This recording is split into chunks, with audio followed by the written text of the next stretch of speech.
आज का टॉपिक रहेगा पोल्यूटेंट्स रिमेन पार्ट। आप लोग बैठ जाइए।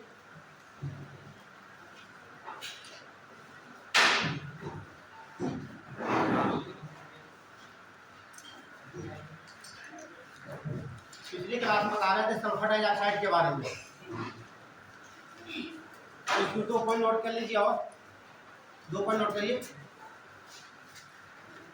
यहाँ मैंने बताया था लाइकेन, जो लाइकेन का पौधा होता है SO2 के लिए सबसे ज़्यादा सेंसिटिव होता है। इसके बारे में कौन नोट करना है। जो आपने देखा नाम सुना होगा लिटमस पेपर, नाम सुना है? इंटर में क्या होगा फिर केमिस्ट्री में, BSc केमिस्ट्री में, है ना? तो वहाँ पे लिटमस पेपर किसके बनाए जाते हैं? लाइकेन से बनाए जाते हैं। ठीक है, तो नोट कर लीजिए, लाइकेन से लिटमस पेपर तैयार किए जाते हैं। लाइकेन से लिटमस पेपर तैयार किए जाते हैं।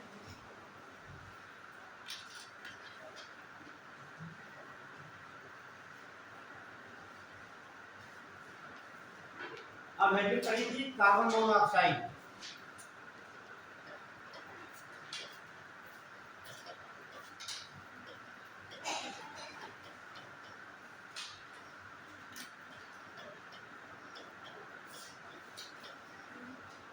कार्बन मोनोऑक्साइड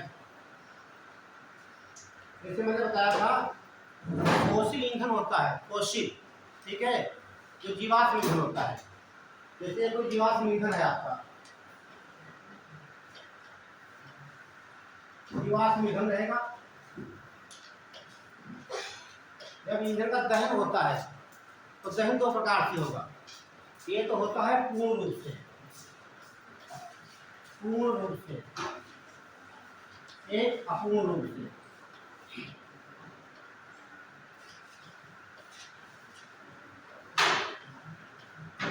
तो यहाँ आपको समझना है, जब दहन होगा पूर्ण रूप से, ठीक, यहाँ एनर्जी ज़्यादा मिलेगी आपको, एनर्जी ज़्यादा मिलेगी। और तो यहाँ से गैस निकलेगी वो कार्बन डाइऑक्साइड होगी प्लस वाटर वेपर होगी। दूसरा पॉइंट अपूर्ण होता है, ठीक है, तो यहाँ से एनर्जी कम मिलेगी, गैस कौन मिलेगी? Carbon monoxide plus water. आपने बाइक में देखा भी होगा, तो कुछ बाइकें चलती है, वहां से व्हाइट कलर का धुआं निकलता है, तो वो कार्बन मोनोऑक्साइड है। अब यहाँ पर देखिए, जो ये गैस है ये आपकी पोल्यूटेंट गैस है। क्या ये पोल्यूटेंट है? लेकिन ये गैस आपकी पोल्यूटेंट है क्या? कार्बन डाइऑक्साइड पोल्यूटेंट गैस है, ठीक है। अभी आपको कार्बन डाइऑक्साइड मैंने बताया, यहाँ देखिए, यह किसी ईंधन का पूर्ण दहन हो रहा है। मतलब जैसे कोई इंजन है, उसमें तेल डाला जाएगा तो कंबस्शन उसका होगा, दहन होगा, ठीक, वहाँ से एनर्जी मिलेगी आपको, ठीक है। जब पूर्ण दहन हो रहा है तो वहाँ से निकलेगी कार्बन डाइऑक्साइड और वाटर वेपर।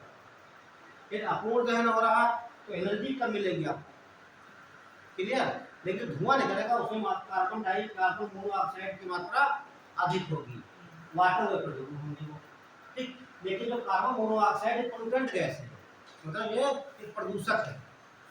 लेकिन ये दूसरी बात है, कार्बन डाइऑक्साइड ये सीधे ग्लोबल वार्मिंग को इंक्रीज करती है। ग्लोबल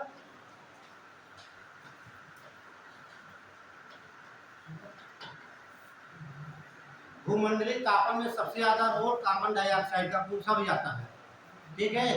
ग्लोबल वार्मिंग या भूमंडल जो तापीकरण होता है उसमें सबसे ज्यादा रोल इसका होता है। तो आपको क्लियर हो गया होगा इसके स्रोत क्या रहेंगे आपके? जीवाश्म ईंधन। तो नोट कर लीजिए, हम आपको बता रहे हैं कार्बन मोनोऑक्साइड के बारे में। तो आपने देखा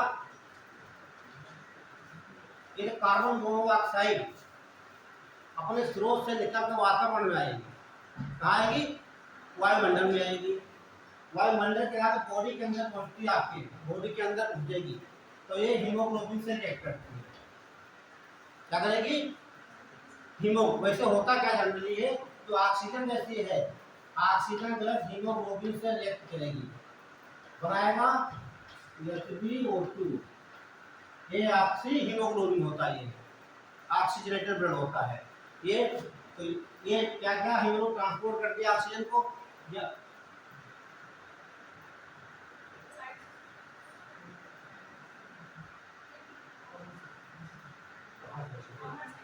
इधर से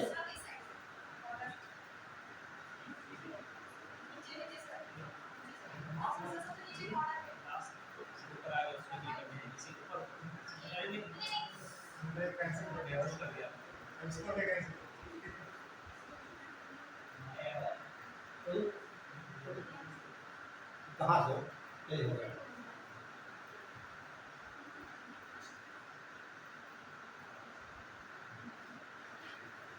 ये कार्बन मोनोऑक्साइड मैंने बताया रिएक्ट करेगी हीमोग्लोबिन से, ठीक।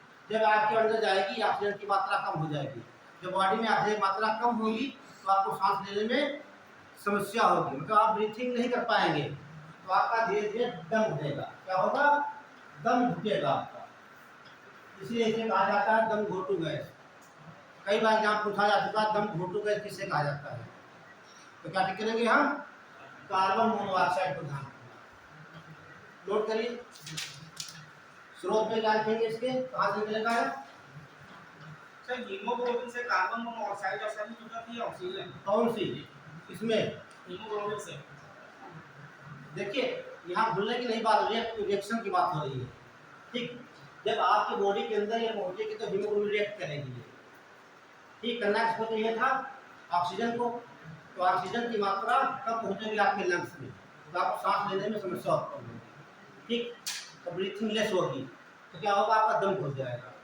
आप देखिए हैं कि रूम के अंदर अमेठी जला के रख दिया जाए, ठीक है, लोग सो गए बंद करके, तो क्या हुआ? उसमें में मरे हुए मिले, क्योंकि सांस लिए उसमें कौन सी गैस निकलती है?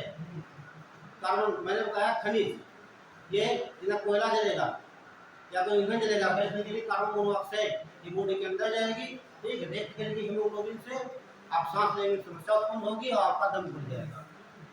तो कहा भी पढ़ा होगा हाई स्कूल में, क्या कारण है कि अमेठी को जला के कमरे के अंदर नहीं रखा जाता है? यही कारण है, गैस निकलती है मोनोऑक्साइड। पटाखे के धुएं जो है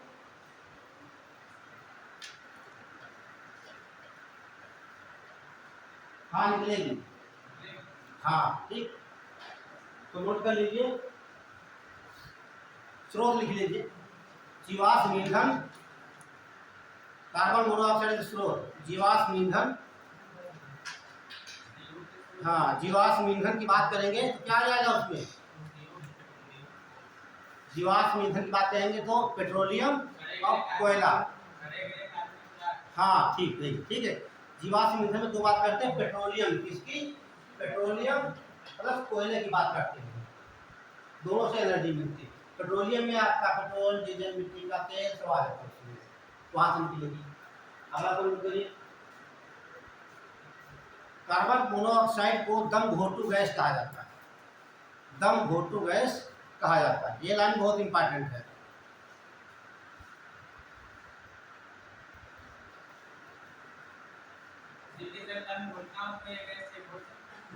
क्या?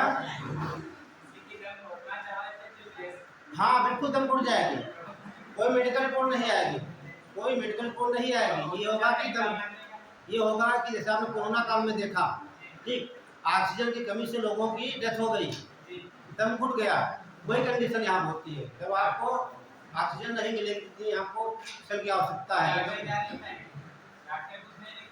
डॉक्टर लिखेंगे ऑक्सीजन की कमी से, ऑक्सीजन की कमी से दम घुट गया, ये नहीं लिखेगा दवा दवा आगे किया गया, ठीक है। चलिए अगला नोट करिए। देखिए जितनी पोल्यूटेंट गैसें हैं, ये पूछा जाता है, जितनी पोल्यूटेंट गैसें सबसे ज्यादा रोल इसी का होता है, तो लगभग 50% मानी जाती है। नोट कर लीजिए, सभी प्रदूषित गैसों में, सभी प्रदूषित गैसों में, सभी प्रदूषित गैसों में कार्बन मोनोऑक्साइड का प्रतिशत सबसे अधिक है। प्रतिशत सबसे अधिक है।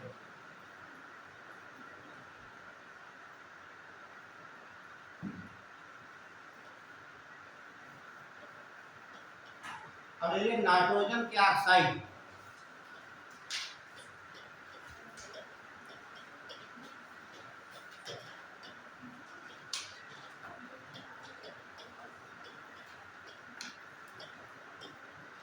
नाइट्रोजन के ऑक्साइड के साइड में वो कैपिटल वाला बड़ा छोटा वाला क्या वो सब जो नाइट्रोजन के पड़ोस में NOx, देखिए ऐसे दोनों बराबर बनते हैं, छोटा नहीं बनेगा, ठीक है। नाइट्रोजन के ऑक्साइड, अब यहाँ देख लीजिए जो नाइट्रोजन के ऑक्साइड आपके होंगे ये, ठीक है, ये हाइड्रोजन और कार्बन, हाइड्रोकार्बन, ठीक है, क्या है हाइड्रोजन और कार्बन क्या बोलेंगे, हाइड्रोकार्बन से रिएक्ट करते हैं। अच्छा इसके स्रोत क्या है बताइए, तो बच्चा बताएगा, जिसका बताया क्या नाइट्रोजन के ऑक्साइड होते हैं, स्रोत क्या है। जब आप देखते हैं जेट उड़ते हैं, धुआं जो निकलता है उसमें नाइट्रोजन के ऑक्साइड होते हैं आसमान में, ठीक है। जो ये नाइट्रोजन के ऑक्साइड होंगे वहाँ पर हाइड्रोकार्बन होंगे और सूर्य का प्रकाश पड़ता है, जैसे ये क्षेत्र मान लीजिए यहाँ पर ये क्षेत्र, ये आपका आसमान में होगा, ठीक। तो यहाँ पर आपको नाइट्रोजन के ऑक्साइड मिलेंगे, हाइड्रोकार्बन मिलेंगे, अल्ट्रावायलेट रे, ये विद्युत क्या बोलते हैं हिंदी में, अल्ट्रावायलेट रे को, पराबैंगनी किरणें, ठीक। इसमें देखते तो बनता है पैन, पैन जो आपका है सेकेंडरी पोल्यूटेंट है ये, ठीक है। तो फुल फॉर्म कौन बताएगा, पेरोक्सी एसिटिल नाइट्रेट, नोट कर लीजिए, छोटे एग्जाम पूछेगा सीधे फुल फॉर्म ऑफ पैन, वो नहीं पूछता परमानेंट अकाउंट नंबर जो सबके पास पैन कार्ड होता है, वो नहीं पूछता, ध्यान रखना, ठीक। तो बात आएगी कि यही पूछेगा पैन, तो नोट कर लीजिए, लिखिए बोल है, ये रिएक्शन बना लीजिए आप लोग, हाँ रिएक्शन बना लीजिए, बोल सकते हैं। देखिए रिएक्शन डायग्राम हमेशा बनाया करो, हमारी मेमोरी डायग्राम को बहुत जल्दी कैच करती है। हाँ देखिए दो मेमोरी होती है, लॉन्ग होती है, शॉर्ट होती है, जो हम पढ़ते हैं सीधे आता है शॉर्ट मेमोरी में। एग्जाम्पल बताया आपको, जैसे कोई आप मूवी देख रहे हैं, आपने 5 साल पहले मूवी देखा होगा, ठीक है, 5 साल पहले देखा होगा, ठीक। ये 5 साल पहले पढ़े हैं वो नहीं याद होगा, अभी मूवी का हम नाम ले लें, हाँ वो याद है लाइफ टाइम, क्योंकि आपने देखा होगा, ठीक। हम देख रहे हैं, सुन रहे हैं, तो सीधे डायग्राम हमारी लॉन्ग मेमोरी में स्टोर हो जाता है, और रिकॉर्ड के लिए जैसे आप ध्यान दोगे तुरंत आ जाएगा। तो हमेशा जब टीचर डायग्राम बनाते हो उसको जरूर बनाइए, आप आके देख भी रही हो सीधे फीड हो रहा है, और जब आप एग्जाम देने जाओगे क्वेश्चन फंसेगा, जैसे दिमाग लगाओगे आपका पेज खुल जाएगा, कहाँ कापी घर पर रखी हुई है, और जिस भी कहाँ पेज खुलने लगे, कापी घर पर किताब खुलने लगेंगे, जहाँ सोल्यूशन आपका उसी साल हो जाएगा। ऐसे कोई चीज भूल के याद आएगा, मेरी किताब तो रखी है मोटी से, बस इतना रहेगा दिमाग में, याद आएगा किस पेज पे है, लेफ्ट है कि राइट, क्या लिखा हुआ है। चलिए क्या भैया हाइड्रोकार्बन है ये, हाइड्रोजन कार्बन है ये, ठीक लीजिए हाइड्रोकार्बन, हाइड्रोजन और कार्बन को साथ में जाता है हाइड्रोकार्बन लिखा जाता है, लिख लीजिए, नोट करिए। हाँ कोई भी हाइड्रोकार्बन को एल्केन और एल्कीन अल्काइल तीनों में पैन ही बनेगा इसका, नहीं देखिए जब आपका नाइट्रोजन के ऑक्साइड होंगे, ठीक, अल्ट्रावायलेट रेस पड़ेगी इस पर, हाइड्रोकार्बन का किसी भी टाइप का होता है, हाँ किसी टाइप का हो, हाँ कोई भी, ठीक, ये हो तब आपका पैन बन, ठीक है। तो ज़्यादा केमिस्ट्री आपको नहीं जानना है, ठीक, एल्कीन एल्कान वहाँ नहीं जाना आपको है, पर जर्नी देख लीजिए, हम पढ़ रहे हैं ज्योग्राफी, जितना रोज पढ़ लीजिए, ठीक, आवश्यकता बात पढ़ लेना इसके अंदर, नोट कर लीजिए। अब इसके प्रभाव क्या होता है, सवाल सीधे पूछा जाता है क्यों ऐसी गैस है पॉल्यूटेंट है जिसके द्वारा जंगल नष्ट हो रहे हैं, जंगल नष्ट हो रहे हैं। ध्यान दीजिए, जो ये आपका पैन है क्या करेगा जाकर के, पैन बना कहाँ, आकाश में आएगा पत्तियों के ऊपर, तो उसमें क्लोरोप्लास्ट होता है, क्लोरोप्लास्ट उसे डैमेज कर देता है। डैमेज का जो लोग यहाँ बायो से हो गए, तैयारी कर रहे होंगे नीट की समझ लीजिए, उसमें दो रिएक्शन होती है, डार्क रिएक्शन और हिल रिएक्शन। ठीक, तो ये जो हिल रिएक्शन जो होती है उसको ब्लॉक कर देता है, पूरी प्रकाश संश्लेषण को क्रिया को रोक देता है। प्रकाश संश्लेषण नहीं होगा तब वायुमंडल में क्या बढ़ेगी, कार्बन डाइऑक्साइड बढ़ेगी, ठीक, हमें ऑक्सीजन कम मिलेगी, ठीक, बहुत बड़ा प्रभाव पड़ेगा पूरे विश्व में। ठीक है, तो पैन क्या करते हैं, इसीलिए रोकें लगाई जा रही पोल्यूशन पे। ठीक, पैन क्या करेगा, क्लोरोप्लास्ट को नष्ट कर देगा। और अंदर जानना चाहोगे, दो रिएक्शन होती है, हिल रिएक्शन, हिल वैज्ञानिक क्या नाम है, इसको ब्लॉक कर देती है, इससे प्रकाश संश्लेषण क्रिया नहीं होता। दो प्रभाव होंगे, ये तो वायुमंडल में CO2 की मात्रा बढ़ेगी, जब CO2 की मात्रा बढ़ेगी तो ग्लोबल वार्मिंग ऑटोमेटिक बढ़ेगी। ठीक है, और ये बढ़ेगी तो ऑक्सीजन की मात्रा क्या होगी, कम होगी। तो नोट कर लीजिए, तो पैन हमारा क्या है, ये प्राइमरी पोल्यूटेंट है कि सेकेंडरी है, सेकेंडरी है, वेरी गुड, नोट कर लीजिए। पैन एक द्वितीयक प्रदूषक है, पैन एक द्वितीयक प्रदूषक है।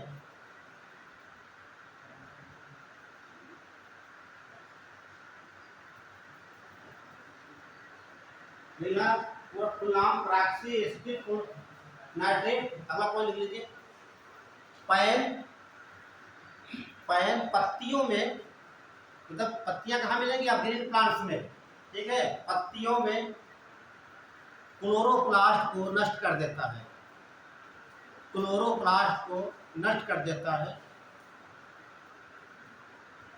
जिससे प्रकाश संश्लेषण की क्रिया बाधित हो जाती है, जिससे प्रकाश संश्लेषण की क्रिया बाधित हो जाती है।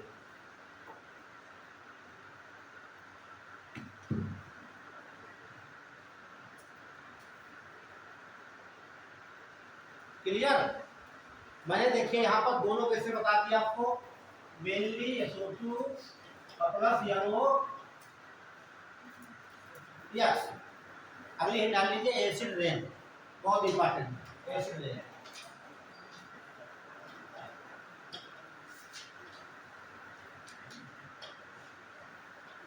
अम्ल वर्षा,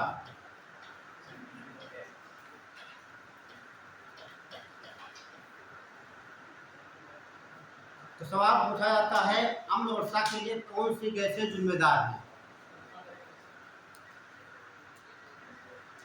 बताइए गैसों के नाम। और कोई गैस है, नाइट्रोजन के ऑक्साइड हो जाएंगे, सल्फर डाइऑक्साइड, और नहीं, वो तो गैस की बात कर रहे हैं। ठीक, क्या हम बात करें CO2 है या नहीं है, ये क्वेश्चन पूछा जाता है यूपीएससी में, पीसीएस में नहीं खाएगा, सीधे पूछेगा निम्नलिखित कथनों पे विचार कीजिए, लिखा हुआ कार्बन डाइऑक्साइड का रोल अम्लीय वर्षा में है, नहीं है, ठीक है, डॉक्टर साहब ने बता दिया नहीं है, आप बताएंगे क्यों नहीं है, जितने समझ जाओगे है तो क्यों है, नहीं है तो क्यों नहीं है, आप एक बता दीजिए सर।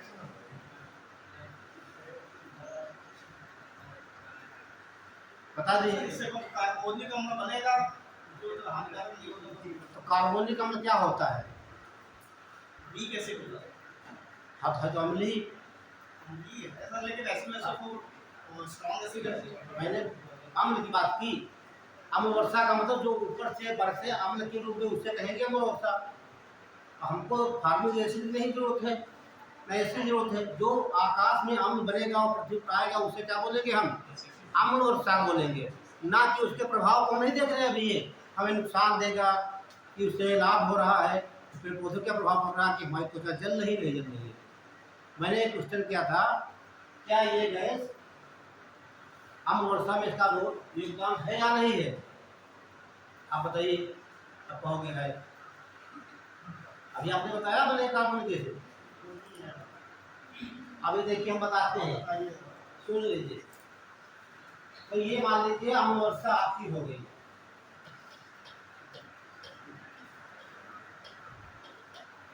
सीधे सवाल आपको मिलेंगे यहाँ से, एग्जाम में पूछे जाते हैं कथन कारण में, सब फैक्चुअल क्वेश्चन आते हैं, ठीक है। और जरा गलती कर दी तो क्वेश्चन गया हाथ से।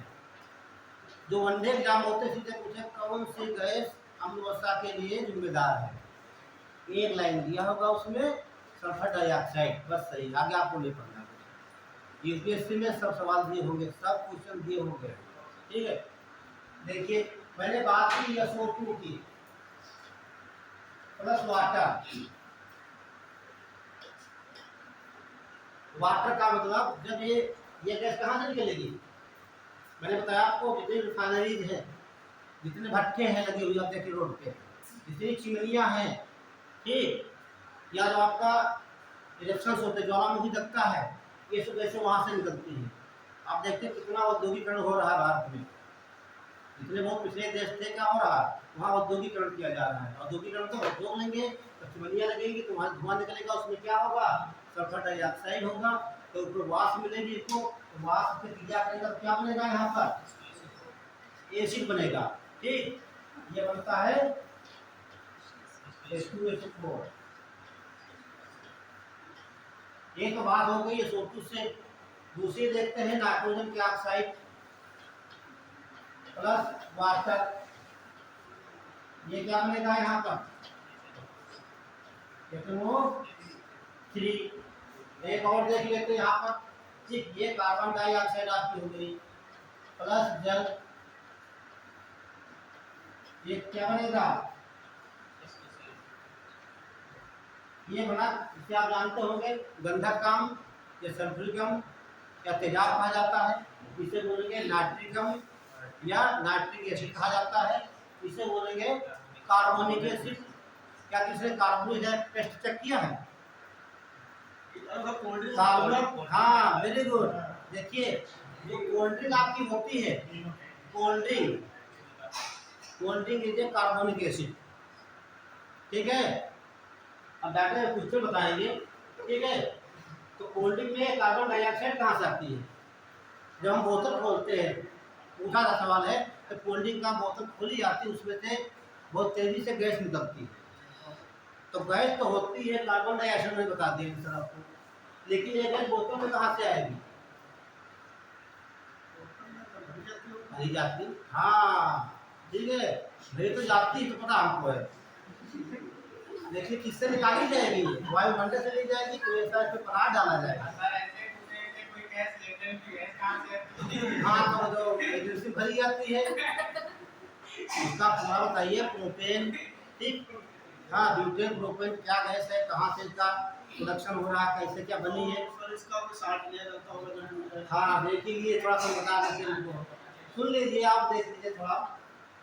NaHCO3 बच्चे बता देंगे क्या है ये, इसे कहा जाता है खाने वाला सोडा, क्या बोलते हैं, सोडियम बाइकार्बोनेट, खाने वाला सोडा या बेकिंग पाउडर कहा जाता है। इसके यूज बता देते हैं, हालांकि ये विषय हमारा नहीं है, लेकिन आया तो बता देते हैं। बुलबुला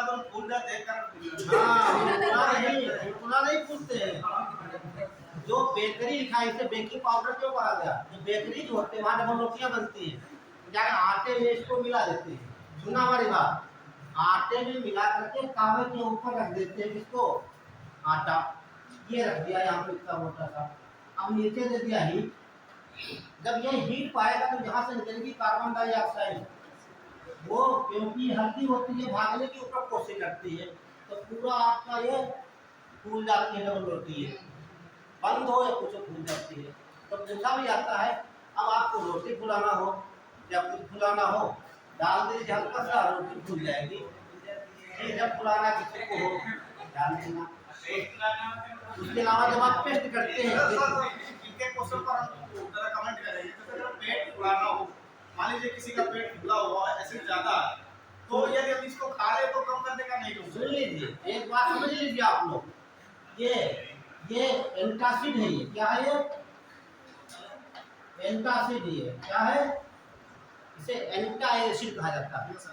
जैसे एंटी कैंसर, एंटी एसिड मतलब एसिड के विपरीत, समझिए आप। जैसे आपके बॉडी के अंदर एसिड हुआ, एसिड होगा ना, ये थोड़ा केमिस्ट्री पढ़ लो, ये एसिड है, इसका क्या बनती है, अम्ल बनता है आपके पेट में, क्या बना, अम्ल बना। तो आप क्या करते हो, इनो खा लेते हो, याद आया, कहते हैं उलझन जलन हो रही, अम्ल बन गया है, एसिडिटी हो गई, तो गिलास डालते हो इनो, इनो पी लिया, एक आती डकार सब बाहर निकल जाती है, आप हो जाती है संतुष्ट। क्लियर हुआ? अब हुआ क्या, ये बना एसिड, ये समझना हमारी बात है, एसिड, और आपने खाया इनो, इनो पता आपको क्या होता है, 3 एंटी एसिड हैं, कितने हैं, 3, देख लीजिए, एक मैग्नीशियम हाइड्रोक्साइड, एल्युमिनियम हाइड्रोक्साइड, आपको ये लिख दिए NaCO3, ये 3 एंटी एसिड है, इनमें से कोई डाला जा सकता है इनो में। ये आपका क्या था, अम्ल बना रहा है, आपने क्या डाल दिया इसमें, ये ले लीजिए, आपको सोडियम ये ले लेते हैं, NaCO3 ले लिया। सुनिए यहाँ पर देख लीजिए, ये हाइड्रोजन, ये हाइड्रोजन क्या बन जाएगा, जल, जल बना, और ये बनेगा सोडियम क्लोराइड, यानी गैस क्या निकल जाएगी, CO2। अम्ल कहाँ चला गया, जब आप डकार करते हैं कार्बन डाइऑक्साइड बाहर निकल गई। जब कभी आपको ऐसा लगे सीधे बाजार से लेकर थोड़ा पानी लीजिए, सही हो जाएगा आपका।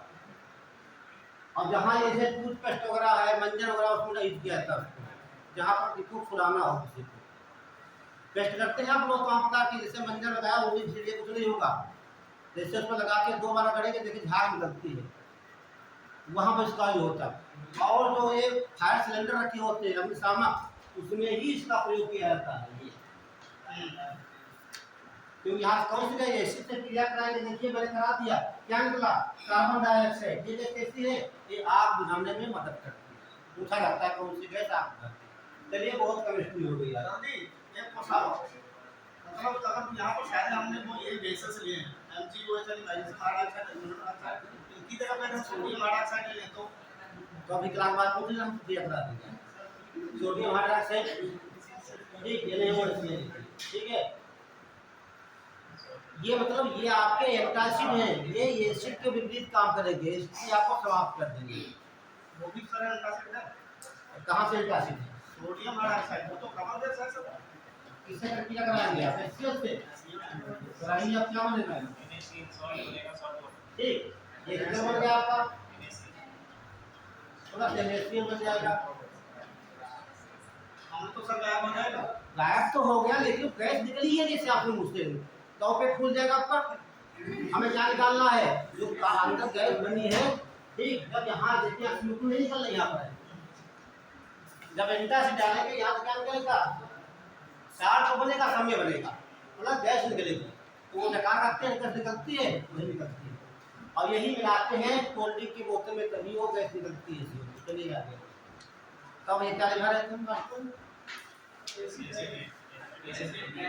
अच्छा हाँ देखिए, एसिड रेन, एसिड रेन के लिए 3 गैसें जिम्मेदार हैं, कौन कौन सी, सल्फर डाइऑक्साइड, नाइट्रोजन के ऑक्साइड और कार्बन डाइऑक्साइड, ठीक है। अभी साइड इफेक्ट की नहीं बात कर रहे हैं, तो नोट कर लीजिए एक पॉइंट, देखिए अम्लीय वर्षा के लिए,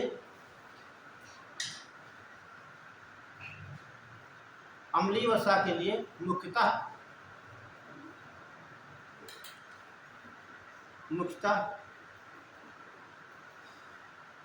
सल्फर डाइऑक्साइड, ब्रैकेट में लिखना जरूर सूत्र इसका, सल्फर डाइऑक्साइड, दूसरा लिखेंगे कामा नाइट्रोजन डाइऑक्साइड, और कार्बन डाइऑक्साइड,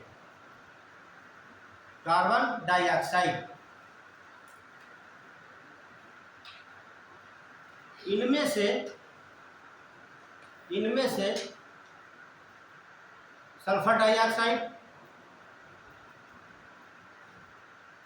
से सल्फर डाइऑक्साइड और नाइट्रोजन नाइट्रोजन के ऑक्साइड नाइट्रोजन के ऑक्साइड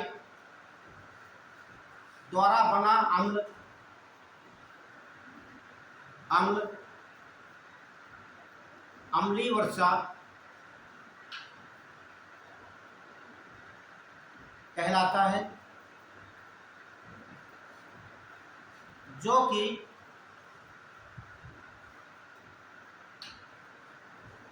जीव जंतुओं के लिए हानिकारक है। जीव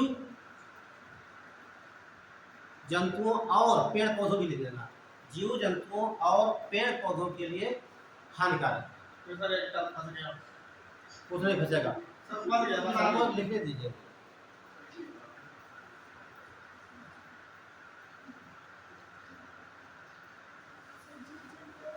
क्लियर? देखिए अम्ल तो 3 बनेंगे, लेकिन पेड़ पौधों के लिए हानिकारक क्यों 2 के लिए होंगे। ठीक, यदि क्वेश्चन ऐसा पूछता है, यूपीएससी पूछ सकता है, यूपीएससी और नहीं पूछ सकता है, ठीक, वो पूछ सकता है कि वहाँ व्यवस्था की बात है, वहाँ तीनों कर सकते हैं आप लोग। लेकिन कोई छोटा एग्जाम दे रहे हैं, स्टेट लेवल पे दे रहे हैं आप, ठीक है, वहाँ सीधे आपको 2 मिलेंगे, आपको कार्बन डाइऑक्साइड गैस वहाँ पर आपको देखने को नहीं मिलेगा। ठीक है, एक अम्ल वर्षा की बात आती है, तीनों लिख के तो तीनों टिक करके आएंगे आप एग्जाम दे करके। ठीक है, बाकी बात सर बता दीजिए जीव हाँ। और जंतु में क्या डिफरेंस है? देखिए लिखा है जीव, जीव मतलब कोई भी हो सकता है जिसमें वो चल सके। जंतु का मतलब एनिमल हो गया, हम लोग, ठीक, जैसे उसमें सब जंतु आ गए, जंतु मतलब कि एनिमल्स आ गए। जीव मतलब कोई भी प्रकार का हो सकता है, वर्टिब्रेट हो सकता है, इनवर्टिब्रेट हो सकता है, ठीक, हम उसे कह सकते हैं माइक्रो ऑर्गेनिज्म कह सकते हैं। माइक्रो ऑर्गेनिज्म जो होते हैं उन्हें कह सकते हैं जीव, और जंतु भी हम लोग हैं। बात छोटे बड़े की नहीं यहाँ पे, ठीक है। चलिए आगे नोट करिए। तो नोट कर लिया, 2 गैसें जो होगी किसके लिए जिम्मेदार होंगी? एसिड के लिए। चलिए अगला देख लीजिए, CFC नोट कर लीजिए। मैंने लिस्ट बनवाई थी पिछली क्लास में, है ना, क्या क्या पढ़ाना है। ये गैस बहुत खतरनाक है, ये स्रोत देख लीजिए।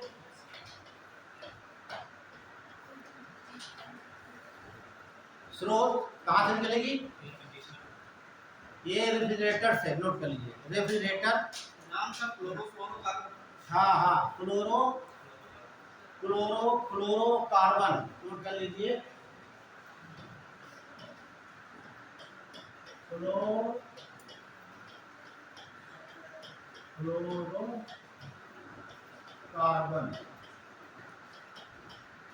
ठीक, क्लोरोकार्बन जो है कि कहाँ ली जाती है?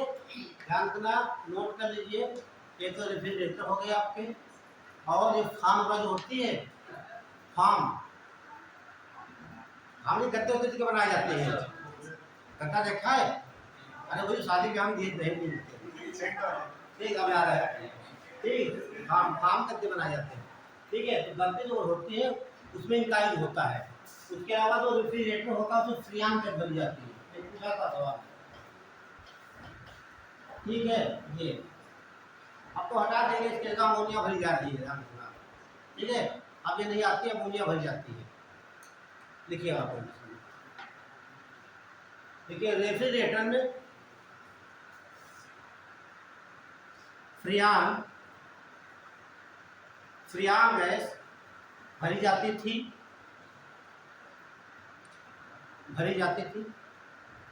जो कि CFC का स्रोत है।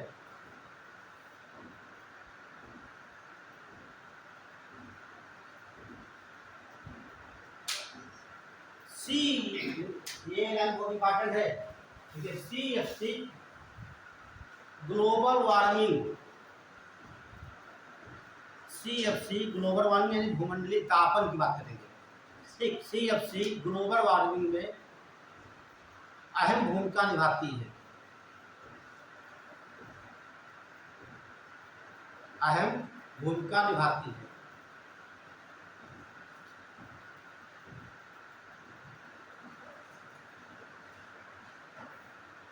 आप इसका प्रयोग किया करेंगे अमोनियक कहता है, ठीक है, ध्यान रखना, ठीक पूछ सकता है, सरल सवाल है।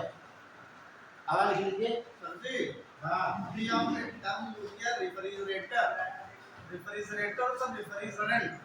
अरे कुछ लिख लीजिए, फ्रिज लिख लो सीधे आप। फ्रिज देखा है, तो अलग अलग होते क्या? रेफ्रिजरेटर होता है वो, ठीक है, ये फ्रिज लिख लीजिए आप सीधे। चलिए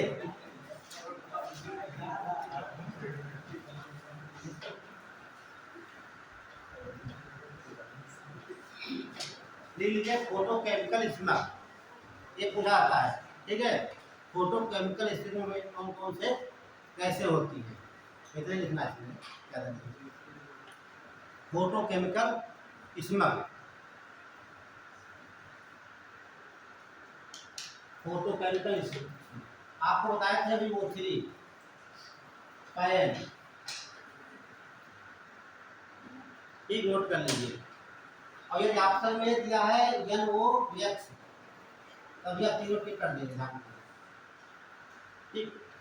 यूपीएससी पूछेगा तीनों ऑप्शन देगा, छोटे एग्जाम, ठीक, वनडे एग्जाम होगा, सीधे पूछेगा कौन सी गैस फोटो केमिकल से बनाने में सहायता करती है या नहीं करती है। तो तीन मिलेंगे आपको, ozone, pan, nitrogen dioxide, UPSC में तीनों ऑप्शन मिलेंगे आपको, लेकिन छोटे एग्जाम में आपको ऑप्शन नहीं दे रहे हैं, दो ही दिन आपको बता भी कैसे बनती है, ठीक।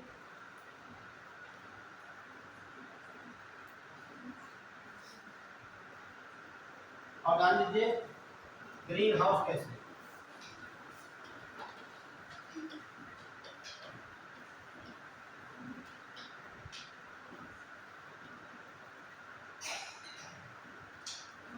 अच्छा ये बताइए डॉक्टर साहब, जो गेम कैसे होती है मनुष्य के लाभदायक या हानिकारक है, पहली बार सुना। ग्रीन हाउस देखिए बहुत बड़ा टॉपिक है ये, बहुत क्वेश्चन मिलते हैं यहाँ से, तो बच्चा बता सकते ग्रीन हाउस वैसे क्या होती है। सब वो गैसें जो टेम्परेचर बढ़ाती हैं अपने साथ में। टेम्परेचर बढ़ाती है, और बताएगा सर ओजोन जो लेयर है उसको भी नुकसान पहुंचाती है। टेम्परेचर कहाँ का बढ़ाएंगे, सर सराउंडिंग के एनवायरनमेंट एटमॉस्फेयर, तो टेम्परेचर बढ़ेगा, ठीक है, चलिए ठीक है, भाई मजा नहीं आया। और बताएगा हमारा क्वेश्चन ये नहीं था टेम्परेचर की, हमारा था ये आपके लिए लाभदायक है कि हानिकारक, आपको कुछ बताना था ये लाभ। यूवी रे जो आती है वो उसमें कौन हो रहा है तो दो में आती है तो हानिकारक नहीं आती है चीजें, तो हानिकारक नहीं, हानिकारक है, जी सर हानिकारक है। फायदे बताया अगर मीथेन ले लें तो मीथेन हानिकारक है, लास्ट में नहीं हमारा क्वेश्चन देखिए, जो क्वेश्चन टीचर करे सीधे उसी का सीधे सटीक आंसर मिलना चाहिए। मैंने कहाँ पर क्वेश्चन आए देखिए, किसी ने कुछ कहा, लेकिन मेरा क्वेश्चन था केवल ये मानव जात के लिए लाभदायक है कि हानिकारक, तो आपको बोलना है लाभदायक है। मैंने रीजन नहीं पूछा क्यों, इसमें मीथेन है कि CO2 है कि O2 है कि N2 है कि CFC है कि O3 है, मतलब नहीं पूछा, मैंने पूछा ये मानव जात के लिए लाभदायक है कि हानिकारक है। तो आपका उत्तर ये लाइन होना चाहिए सर हानिकारक है या फिर लाभदायक है, या दोनों बता सकते हैं आप, या नाना बीज कह सकते हो, है ना। तो आप समझ लीजिए आप लोग, ठीक, होता क्या है ग्रीन हाउस से, ठीक है, ये का इफेक्ट क्या होता है, तो समझ लीजिए ये है, ठीक, इसी वजह से हम लोग जीवित हैं, हम लोग क्या है जीवित हैं किसी भी ग्रह पर, ठीक है, जब तक ये नहीं होगी तब तक वहाँ पर जीवन संभव नहीं है। सवाल ऐसे ही प्रश्न उठा कर रखता है वो, जहाँ तक आप सोच नहीं सकते हो, अभी उठाइए छोटी किताब मिलेगा, ग्रीन हाउस वैसे बहुत खतरनाक होती है, पढ़ना छोटी किताब उठा करके कोई, ठीक है, लेकिन यूपीएससी नहीं मांगता ये, ठीक, वो बहुत कुछ मांगता है, जहाँ तक आप सोचना बंद करते हैं तो वहाँ से कुछ बनाना स्टार्ट करता है, ठीक है। देखिए होता क्या समझ लीजिए आप, ये जैसे मान लीजिए ये हमारे याद चाहिए, ये हमारी पृथ्वी अर्थ होगी।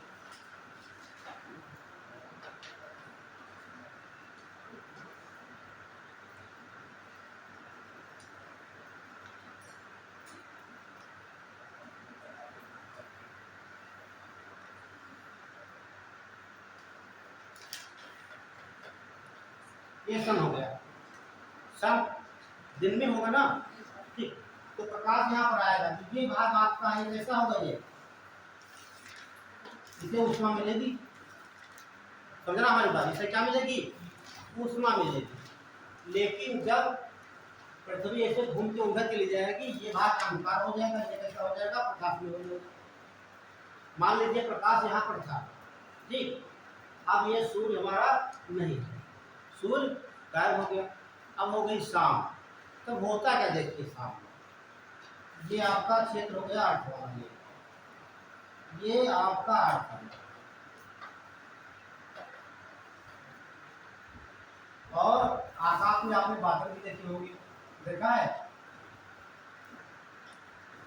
ये बादल आपके लिए तमाम प्रकार के बादल हैं। और उसके बाद यहाँ पर डस्ट पार्टिकल आपको मिलते हैं, इसे क्या बोलते हैं, वायुमंडल कहा जाता है। बताइए, ये डस्ट पार्टिकल आपके लिए क्या है, ये धूल के कण,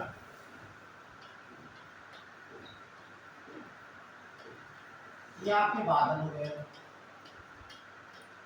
अब समझना हमारी बात यहाँ पर, जब शाम हो जाएगी सूर्य का प्रकाश पृथ्वी पर नहीं पड़ेगा, ठीक, जब तक दिन में पृथ्वी ने क्या किया, ऊष्मा को अवशोषित किया। ऊष्मा कहाँ पर आई, सीधे पृथ्वी पर आई, अवशोषित किया। जब प्रकाश नहीं पड़ेगा तो जो ऊष्मा है रेडिएशन के द्वारा कहाँ जाएगी, ये बाहर निकलती है पृथ्वी से, आसमान की तरफ निकलती है। कहाँ निकलती है, ये रेडिएशन के द्वारा, विकिरण के द्वारा, विकिरण के द्वारा ऊष्मा का उत्सर्जन हो रहा है। अगर ऊष्मा का उत्सर्जन यहाँ से होगा, ठीक, तो कहाँ जाएंगे, ये जितने धूल के कण हैं ऊष्मा को अवशोषित कर लेंगे, ऊष्मा को अवशोषित कर लेंगे, और कुछ मात्रा में ये भी अवशोषित कर लेंगे, और जो हीट बचेगी वो अंतरिक्ष में चली जाएगी। ठीक है, कहने का मतलब, ठीक, ये क्रिया रात में होती है, कहाँ होगी, रात में, और दिन में टेम्परेचर ज़्यादा था, और रात में क्या हुआ, टेम्परेचर कम हो गया, ये हमारे वायुमंडल ये ना होता ये, ठीक, तो सारी ऊर्जा कहाँ चली, ऊष्मा कहाँ चली जाती, अंतरिक्ष में। रात का टेम्परेचर, ठीक, माइनस में, दिन का टेम्परेचर प्लस में। तो कहने का मतलब यहाँ पर जो जंतु नहीं रह पाते, क्लियर। और जो ये गैसें यहाँ पर हैं, ठीक है, गैसें और दूर के कण ये ऊष्मा को अवशोषित कर लेते हैं, ठीक, इसलिए हमारे पृथ्वी का औसत टेम्परेचर कितना है, 15 डिग्री सेल्सियस, कहीं मिलता होता तो 14.8 है ये, और 59 क्या होगा, फ़ारेनहाइट होता है। ये औसत टेम्परेचर बना हुआ है, ये औसत टेम्परेचर बना हुआ है। इसी क्रिया को कहा जाता है ग्रीन हाउस प्रभाव। पृथ्वी हरी है, ठीक, और ये चादर क्या ढके हुए चारों तरफ से। ग्रीन मीन्स पृथ्वी का हरी है, हाउस मीन्स घर। घर कैसा होता है, चादर से या क्या ढका होता है, ठीक, इसे कहा जाता है ग्रीन हाउस प्रभाव। ये बात कब की है, ये जब औद्योगिक क्रांति नहीं हुई थी तब की बात है। पूरे विश्व की बात कर रहे हैं, भारत की नहीं बात कर रहे हैं, औद्योगिक क्रांति के पहले की बात है। औद्योगिक क्रांति का मतलब देशों में बहुत औद्योगिकरण हुआ, औद्योगिकरण होगी तो तमाम सी गैसें निकलेंगी, तमाम क्या होगा, तमाम गैसें निकलेंगी, तो वायुमंडल क्या होगी, गैसों की संख्या क्या हो जाएगी, यहाँ ज़्यादा हो जाएगी। तो ज़्यादा हो जाएगी तो ऊष्मा ऊपर जा पाएगी, नहीं जा पाएगी। ये ऊष्मा पृथ्वी के चारों तरफ यहाँ बनी रहेगी। इससे क्या होगा, हमारे से पृथ्वी का टेम्परेचर बढ़ेगा, उसे कहा जाता है ग्लोबल वार्मिंग। आप तमाम प्रकार की गैसें देख लीजिए, तो हेलीदारी आप समस्या किसी को, ठीक है, तो ध्यान रखना ग्रीन हाउस गैसें जो है हमारे लिए लाभदायक है, तो शायद कोई नहीं देखेंगे आप, ठीक है। और सबसे बड़ी गैस जो होती है, आप जानते हैं, जो पढ़े होंगे फिजिक्स में, जल जो होता है उष्मा का सबसे बड़ा अवशोषक माना जाता है ना। जो यहाँ पे जल वाष्प है उष्मा को अवशोषित कर लेती है, तो ऊपर नहीं जाने देती है। कि जल वाष्प ना हो तो सारी उष्मा कहाँ चली जाएगी, अंतरिक्ष में। तो पृथ्वी इतनी ठंडी हो जाएगी तो -80 डिग्री तापमान हो जाएगा। इसीलिए बादलों वाली रात सब ज्यादा गर्मी। ठीक है, हाँ सही बता रहे हो आप। ठीक है, देखिए जब ऊपर बादल हमारे होंगे, धूल के कण ज्यादा मात्रा में होंगी, वाष्प ज्यादा होगी, तो क्या कि पृथ्वी से रेडिएशन के रूप में एनर्जी जा रही है, हीट जा रही है, अवशोषित कर लेगी ये। तो पृथ्वी जो है कि हीट बाहर नहीं कर पाएगी ये एक चादर की तरह। जैसे मान लीजिए अभी आप गर्मी का मौसम में चादर पहन के ओढ़ जाइए, लेट लीजिए आप, ठीक, अंदर सांस लोगे, CO2 बढ़ेगी तो क्या लगेगा अंदर आपको, गर्मी लगेगी। जैसे चादर आपके ऊपर चढ़ी हुई है उसी प्रकार ये एक चादर चढ़ी हुई है पृथ्वी के चारों। इसी वजह के पृथ्वी का टेम्परेचर एक कांस्टेंट है, औसत बना हुआ है। तो यदि ये हमारा वायुमंडल ना हो कभी जिंदा नहीं रहेंगे, क्योंकि इतना माइनस में हम जीवित नहीं रह सकते हैं, और यहाँ इतना ज़्यादा हो जाएगा टेम्परेचर तो भी जीवित रह सकते हैं। इसीलिए बैलेंस बनाए रखते हैं। तो मान लीजिए आप जो आप समझ गए होंगे जितने वाले कैसे होते हैं, ये हमारे लाभदायक है नुकसानदायक ऐसे कोई नहीं होती। क्लियर।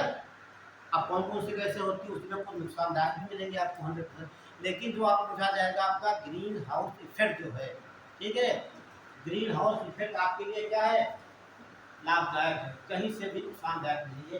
यदि ना हो, जलवाष्प देखते हैं सबसे ज़्यादा मात्रा में जलवाष्प पाई जाती है, लगभग 72% आसपास, और जलवाष्प अक्सर ऊष्मा को अवशोषित कर लेती है और बाकी आपके जो है कि पृथ्वी का टेम्परेचर औसत बना देता है। क्लियर। तो हेडिंग डाल लीजिए ग्रीन हाउस गैस, पढ़िए। तो देख लीजिए एक वैज्ञानिक है 1824 में एक स्टेटमेंट दिया था, एक का नाम है जोसेफ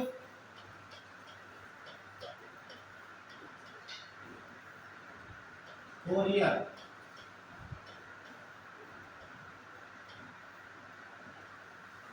ये इन्होंने पूछा जा सकता है बड़े एग्जाम में, यूपीएससी में पूछेगा ग्रीन हाउस संकल्पना किसके द्वारा प्रतिपादित की गई। नोट कर लीजिए, ग्रीन हाउस संकल्पना, ग्रीन हाउस कॉन्सेप्ट जो होता है, ग्रीन हाउस संकल्पना 1824 में 1824 में जोसेफ फोरियर के द्वारा प्रतिपादित की गई, के द्वारा प्रतिपादित की गई।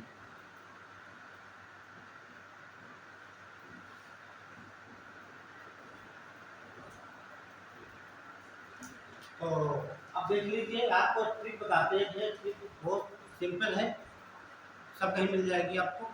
ठीक है, ये पूछा था कौन सी ग्रीन हाउस गैस है कौन सी नहीं है। ठीक है, तो 4-5 गैसें मेनली है।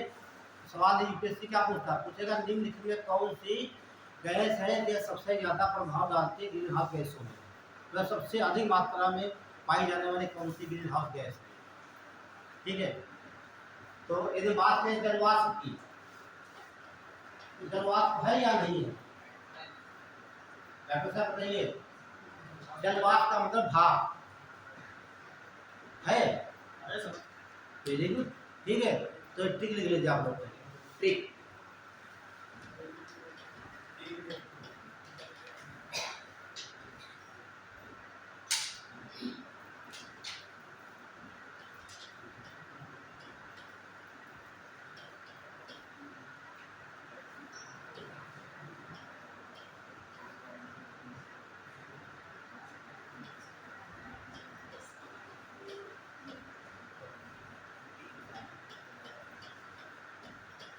ये ट्रिक है, बहुत फेमस है। ठीक, वो मीना का काजल लगाना, ऐसे नहीं आना है कुछ, किसी का नाम तो नहीं है, कुछ बताना मत किसी को। देखिए, ओ से ओजोन,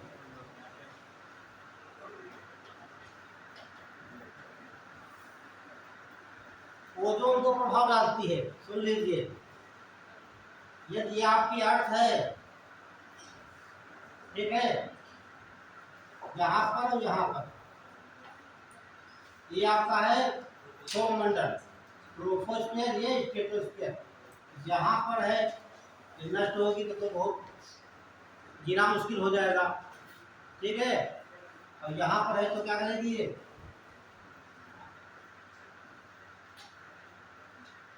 हीट को जब डाल करेंगे आपके लाभदायक हो जाते हैं, दोनों काम रहते हैं, ठीक है। और मी से मिथेन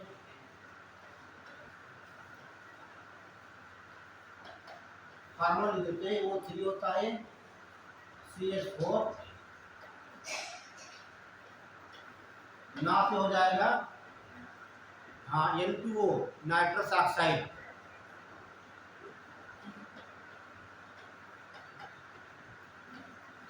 नाइट्रस ऑक्साइड।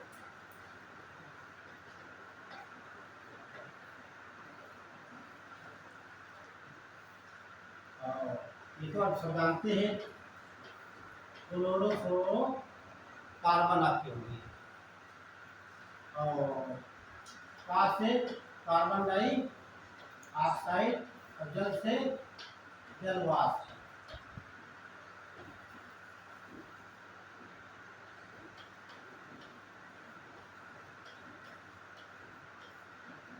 ये मेनली गैसें जो है आपकी ग्रीन हाउस गैसों में आती है, ठीक है। तो लिख लेंगे आप लोग ozone, methane, nitrous oxide, chlorofluorocarbon, carbon dioxide और जलवाष्प नोट कर लीजिए।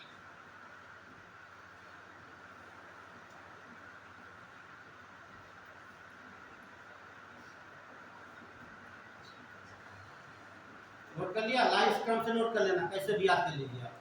अब इसमें 2 चीज आपको बताना है, ये तो आपकी जलवाष्प हो गई, नहीं लिखना है,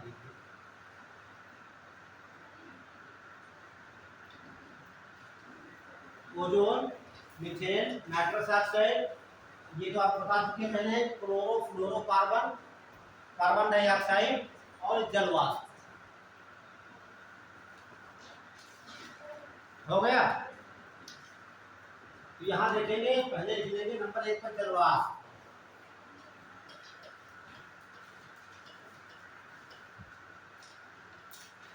ये पूछा जाता है 36 से 72 इसकी मात्रा होती है, ये ध्यान रखना, ठीक है। सबसे अधिक ठीक मात्रा में ग्रीन हाउस गैस कौन सी है?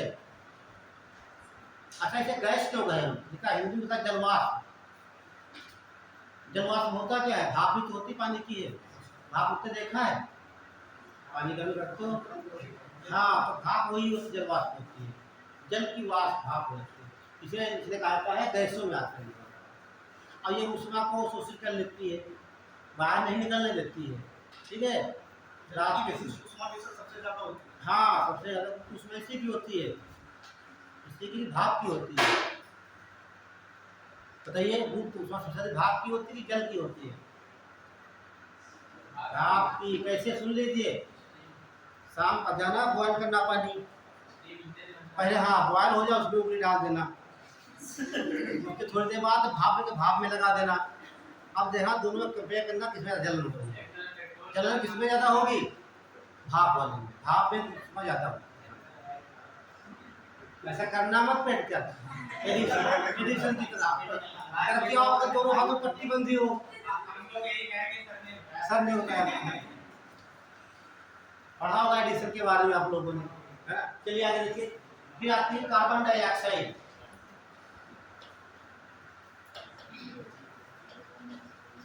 कार्बन डाइऑक्साइड इसकी मात्रा होती है 9 से 16%, बाकी आपको नहीं नोट करना है, ठीक। सबसे अधिक मात्रा में जलवाष्प, ठीक है। टेट में बहुत पूछा गया सवाल है, हिसाब का सवाल है, ठीक है। यूपीएससी में आएगा, फैक्चुअल आएगा, तथ्यात्मक बता के आएगा कि ऐसे ऐसे ऐसे आपको बताना है, सब देगा, आपको सही करना है कि उसमें जरूरत है कैसे क्या करना है आपको। छोटे एग्जाम पूछेगा इनमें से कौन सी गैस यहाँ पर नहीं है, क्लियर हुआ। अब डाल लीजिए ग्लोबल वार्मिंग,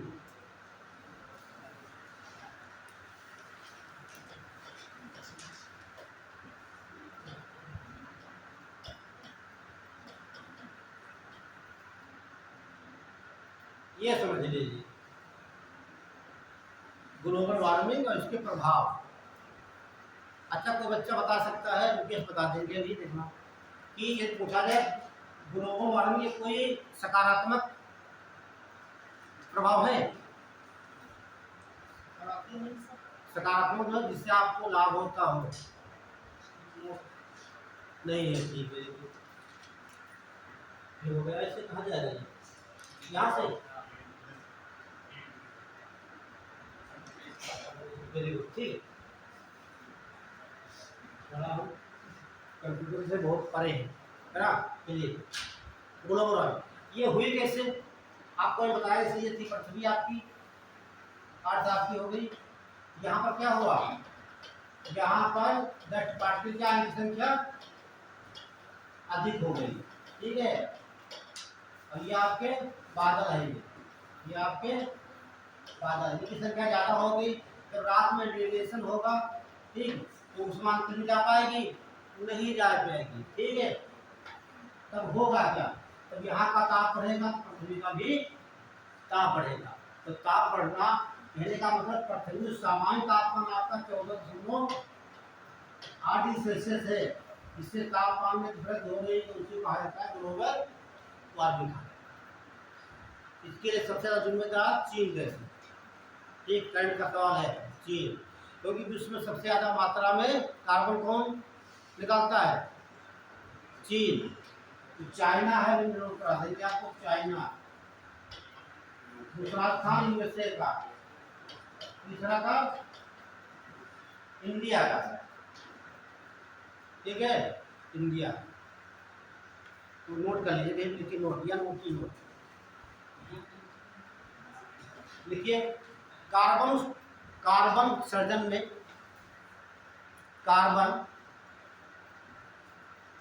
कार्बन उत्सर्जन में विश्व में चीन का प्रथम स्थान है। कार्बन उत्सर्जन में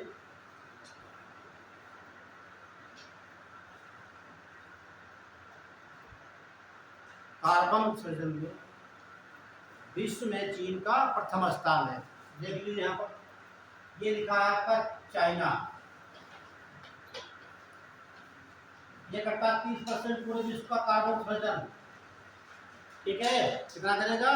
30%, और 70% पूरा वर्ल्ड है। दूसरा स्थान आता है यूएसए का, यहाँ पर 15% है। और तीसरा आता है अपने इंडिया का।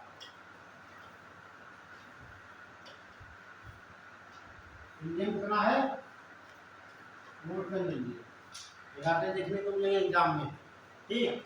कार्बन उत्सर्जन में विश्व में भारत का कौन सा स्थान है? तीसरा है। ध्यान देना एक बात और, यदि यहाँ पर, ठीक है, ये क्या होता है? श्रीलंका है, EU, वेरी गुड, यूरोपीय संघ। ये कई देशों का समूह है। इनकी सबकी बात करें तो यहाँ 9% है। कितना है? 9%। यदि यूरोपीय संघ दिया हुआ है तो भारत कौन सा स्थान हो जाएगा? चौथा हो जाएगा, ठीक है, क्योंकि ये भारत अकेला देश है, ठीक है। ये कई देशों का क्या है? समूह है। ये सब तमाम देश मिला करके 9% उत्पादित कर रहे हैं, और यहाँ भारत अकेले उत्पादित कर रहा है। इसलिए भारत का स्थान तीसरा हो जाएगा। यदि EU दिया है तो भारत का स्थान चौथा हो जाएगा। इस डाटा नोट कर लेना, पूछेगा, ऐसे पूछता है यूपीएससी में, ठीक है। क्या पूछेगा देखिए, कार्बन उत्सर्जन में, ठीक, भारत का स्थान यूरोपीय संघ देशों से आगे है, ठीक है। भी आपसे पूछेगा, विश्व में सबसे अधिक कार्बन के उत्पादन में द्वितीय स्थान संयुक्त राज्य अमेरिका का है। ऐसे क्वेश्चन देगा आपसे, ठीक। अब आपको यहाँ बताना रहता है कि ए सही है कि बी सही है, कि दोनों सही है कि दोनों सही, दोनों गलत, ये सही कि ये गलत। ऐसे मिलते हैं। ये कभी नहीं पूछेगा कि अमेरिका कितने % कार्बन उत्सर्जन करता है, कभी नहीं आएगा। लेकिन ऐसे सवाल आपको देखने को मिलेगा, ठीक है, तथ्यात्मक में क्वेश्चन है, यूपीएससी पूछता है, अपना यूपी सर भी बहुत पूछता है। ठीक है, तो ध्यान दीजिए आप लोग। जब तक डाटा क्लियर नहीं होंगे ये परसेंटेज वाले, तब तक आप वहाँ पर हल नहीं कर सकते। अभी 14 तारीख को कुछ सवाल देखने को मिलेंगे, बताया जा रहा है। हो गया? ठीक है, अब बता रहे थे ग्लोबल वार्मिंग की बात कर रहे थे। तो आपने देखा कि जब इंडस्ट्री अच्छे से बढ़ेगा, औद्योगिकरण बढ़ेगा, तो क्या है, तापमान में वृद्धि होगी, तो नोट करिएगा यहाँ पर। ठीक है, यदि पृथ्वी के औसत तापमान में,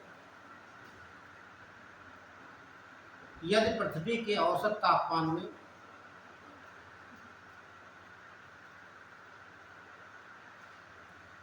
वृद्धि हो रही है, औसत तापमान में वृद्धि हो रही है,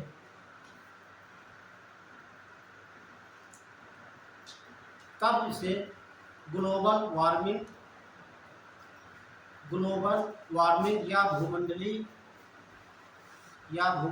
या वैश्विक तापन कहा जाता है। वैश्विक तापन कहा जाता है।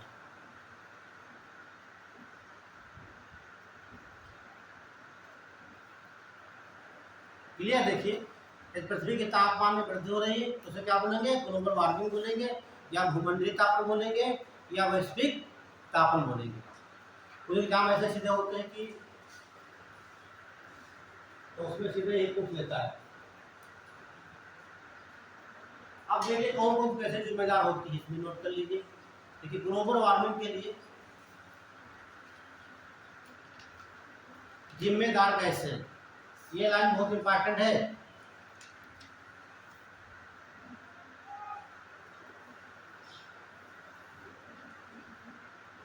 तो सबसे ज्यादा रोल किसका होता है, कार्बन डाइऑक्साइड का। ग्लोबल वार्मिंग के लिए जिम्मेदार गैस है। ये कहां से मिलती है पृथ्वी को, दो प्रकार से। 65% के आसपास मिलेगी आपको जीवाश्म ईंधन के जलने से। लिख लीजिए यहाँ पर, जीवाश्म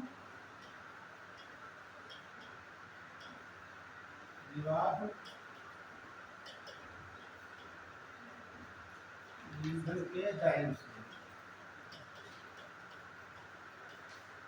जीवाश्म ईंधन के दहन से। और लगभग 11% ये कहां से बढ़ रही है, पेड़ पौधों के कटने से।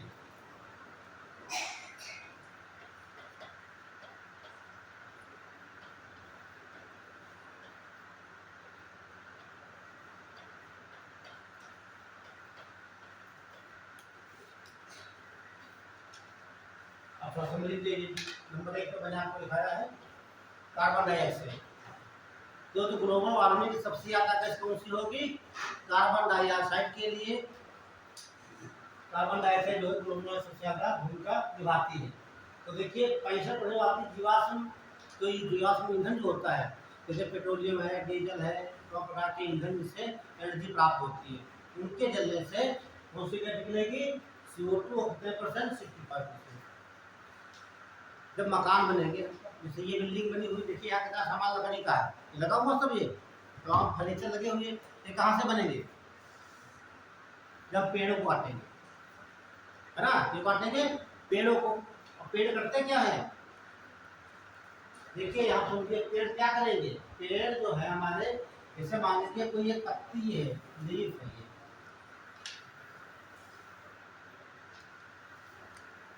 ठीक है, जो पत्ती होती है क्या करती है, हरी पत्ती बात करेंगे हम,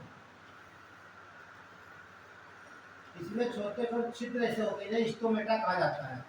क्या बोलेंगे, हिंदी में बोलेंगे रंध्र कहा जाता है। ठीक, इन रंध्रों में सीधे चली जाती है कार्बन डाइऑक्साइड।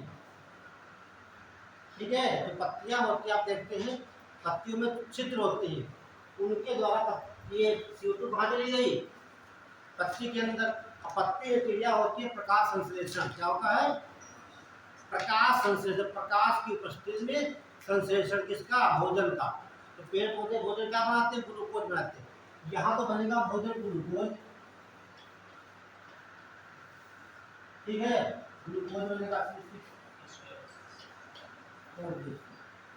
लेकिन यहाँ जब भोजन बनाएंगे तो क्या गैस निकलने की बात है, वो निकलती है ऑक्सीजन। ठीक है, पेड़ पौधे तो भोजन बनाते कौन सी गैस निकलती है, ऑक्सीजन। अब जो गैस यहाँ पर जा रही है वायुमंडल में कम नहीं हो रही है ना, यहाँ पर खर्च हो रही है यहाँ पर।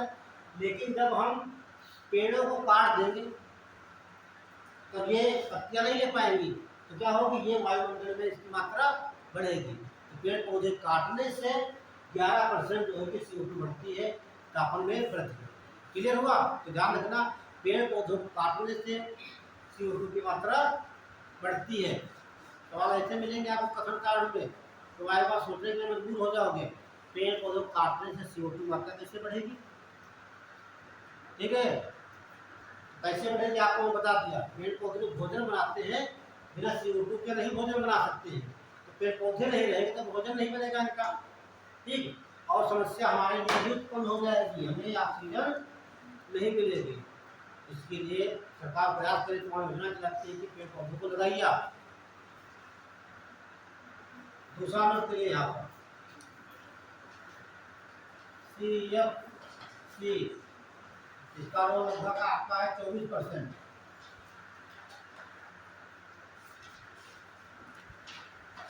दूसरी सबसे बड़ी क्लोरोफॉर्म गैस CFC, क्लोरोफ्लोरोकार्बन। बाकी और लिख लीजिए, तीसरी नोट कर लीजिए CH4, मीथेन। नोट कर लिया, मीथेन।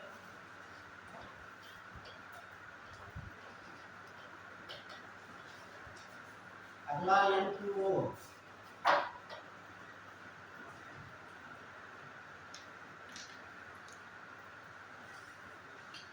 ये मेनली 3 गैसें ऊपर की आपकी है। ठीक है, ये ऊपर की 3 ध्यान रखना, मीथेन, कार्बन डाइऑक्साइड और CFC। एक ग्लोबल वार्मिंग में बहुत बड़ी भूमिका निभाती है। बढ़िया के अब जान लीजिए ग्लोबल वार्मिंग के प्रभाव, यहाँ से क्वेश्चन बहुत पूछता है यूपीएससी। ग्लोबल वार्मिंग के प्रभाव, इफेक्ट ऑफ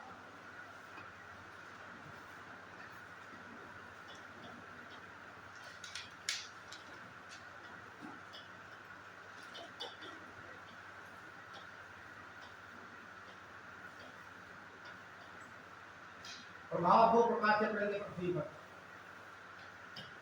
जब ग्लोबल वार्मिंग का पृथ्वी का ताप में वृद्धि होगी तो 2 प्रभाव देखने को मिलेंगे पृथ्वी पर।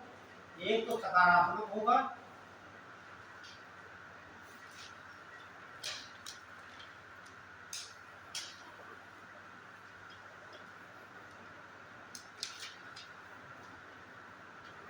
सकारात्मक,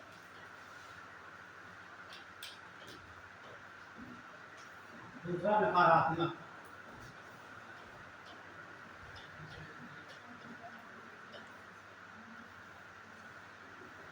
तो आपने देखा कि ग्लोबल वार्मिंग में सबसे ज्यादा योगदान किसका है, कार्बन डाइऑक्साइड का।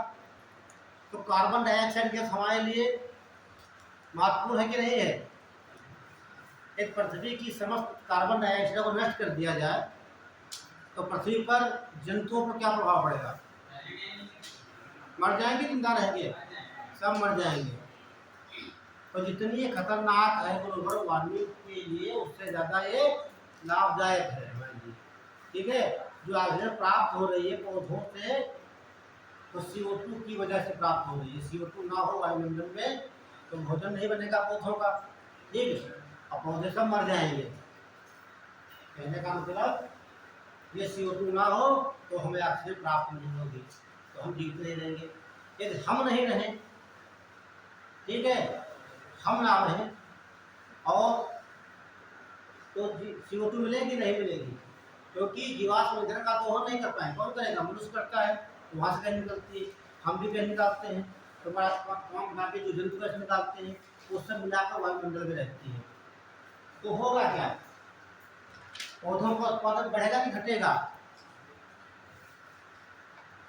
CO2 की मात्रा देखिए इसमें क्या हुआ, ग्लोबल वार्मिंग में होगा क्या मैंने बताया, CO2 की मात्रा क्या होगी, सामान्य से अधिक होगी, होगी नहीं होगी, तभी तो ग्लोबल वार्मिंग होगा। ग्लोबल वार्मिंग का मतलब पृथ्वी का तापमान जो सामान्य है उससे ज्यादा उसमें वृद्धि हो जाए, उसे क्या बोलेंगे, ग्लोबल वार्मिंग कहेंगे हम। जब ये बढ़ेगा तो क्या जो प्लांट प्रोडक्शन बढ़ेगा कि घटेगा, कैसे घटेगा, प्रोडक्शन सर बढ़ना चाहिए।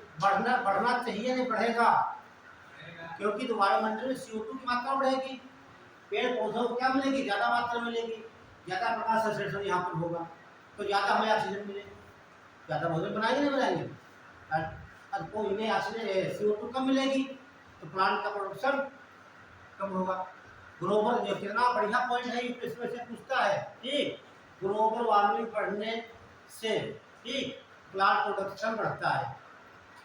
अब दिमाग लगाओ, ग्लोबल वार्मिंग बढ़ रही है, ताप बढ़ रहा है, पौधे कैसे तो नष्ट होंगे, ताप बढ़ेगा सब, ठीक, वहां पर सोचने के लिए मजबूर कर देगा आपको, क्योंकि आपको लगेगा सब गलत लिखा है यहाँ पे, यूपीएससी को देना, CTSM दिए कुछ नहीं तो सब गलत पूछ रहा है इसमें, लेकिन गलत नहीं है कि आप वहां तक पढ़े नहीं है, ठीक, ऐसे वो क्वेश्चन ला के रख देगा आपको, तो लगाओगे बस कर देंगे। एक बार सर ये पूछना कि जितने इतनी सारी दुनिया की खराब होती है घास से होती और जो जीवन तो होते ही लेकिन तभी जो कार्बन डाइऑक्साइड की मात्रा है उसकी जो ऑक्सीजन की 30% ये बढ़ती रहती है।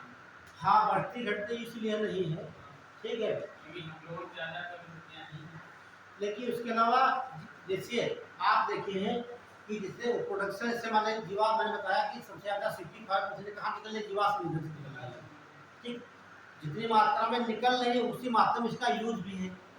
संसार में कितने पेड़ पौधे हैं, सब ये तो यही नहीं, इसीलिए इसका बैलेंस बना हुआ है, ठीक, हम CO2 निकाल रहे हैं, ठीक, आप लोग जो है कितने गाड़ी मोटर कितने वाहन चल रहे हैं, सब क्या निकालते हैं, CO2 निकाले जा रहे हैं, ये आसमान में जा रही है, कुछ तो पानी से घुल जाती है, पानी से क्रिया के घुल के बन गई कार्बनिक एसिड आ गई पृथ्वी पर, और जो बच जाती है वो कहाँ जाती है, पत्तियों के अंदर बनाती है भोजन, तो इसीलिए बैलेंस बना हुआ है, ठीक, ये पेड़ पौधे सब काट दिए जाए, ठीक, पृथ्वी के सब नष्ट कर दिया जाए तो बहुत बढ़ जाएगी ये, ठीक है, अगर जंतु नष्ट करने हैं तो पेड़ पौधे बचे हैं। नहीं जंतु नष्ट, पेड़ पौधे सब नष्ट कर दिए जाए तो हमें ऑक्सीजन कहाँ से मिलेगी,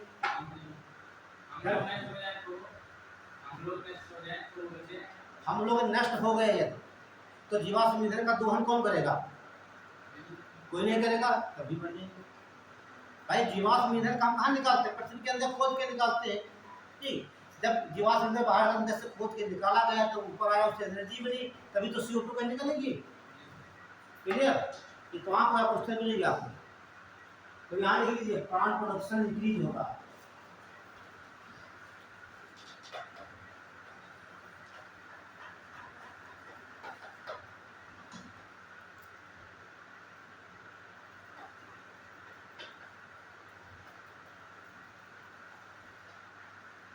ठीक है, प्लांट प्रोडक्शन इंक्रीज, ठीक, पौधों के उत्पादन में वृद्धि होगी, उन्हें ज्यादा मिलेगी, CO2 ज्यादा मिलेगी तो ज्यादा मात्रा में भोजन बनाएंगे तो उत्पादन ऑटोमेटिक बढ़ जाएगा उनका।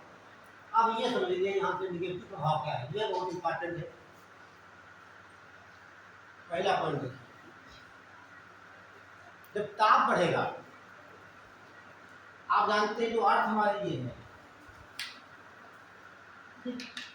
ये क्षेत्र अंटार्कटिका का ही, अंटार्कटिका के पोल जो आपके लिए है पोल, ये सब क्या है, यहाँ पर आइस है ना, यहाँ पर बर्फ है, तो ताप बढ़ेगा तो बर्फ क्या होगी, पिघलेगी, तो हिमानियाँ क्या होंगी, हिमानी पिघलेगी, जब हिमानी पिघलेगी, पिघल कहाँ आएगी, नदियों में बाढ़ आएगी, नदियों में क्या होगा, नदियों में बाढ़ आएगी तो नदी किनारे जो बस्तियां है वो क्या होगी, डूब जाएंगी। उसके बाद ये सब नदियां कहाँ आएंगी, जैसे मान लीजिए ये आपका भारत है, ठीक है, जितने सागर महासागर ये दूसरे जुड़े हुए हैं, हम ये नहीं कहते ये आप सागर पानी तक बढ़ेगा यहाँ पर तो हमारा भारत पर नहीं प्रभाव पड़ेगा, आप यहाँ पर बढ़ेगा पानी जब प्रशांत महासागर का हो तो कहीं का पूरे पृथ्वी का ताप क्या है, सबका बढ़ेगा। ये सब क्योंकि बराबर जुड़े हुए होते हैं। जब कोई नदी आएगी बह करके यहाँ पर इसमें पानी लाएगी, ये नहीं इतना बढ़ेगा बंगाल खाड़ी का, ये बढ़ेगा पूरे वर्ल्ड का तल बढ़ेगा। तो छोटे छोटे द्वीप है यहाँ पर, ये क्या होंगे, ऐसे डूब जाएंगे। तो ये ग्लोबल वार्मिंग बढ़ती है तो ग्लेशियर सब क्या होंगे, पिघलेंगे। जब पिघलेंगे तो नदियों में बाढ़ आएगी, तो बाढ़ आएगी तो नदी किनारे तो छोटी छोटी बस्तियां हैं वो सब डूब जाएंगे, और सब जल कहाँ जाएगा, समुद्र में, और छोटे छोटे द्वीप हैं उसमें डूबने लगेंगे। ये बहुत खतरनाक समझ लीजिए रीजन है इसका। ये सब आपको मिलेगा कथन कारण में यूपीएससी में। तो पहला पॉइंट, हिमानी पिघलने से नदियों में बाढ़ आएगी, नदियों में बाढ़ आएगी।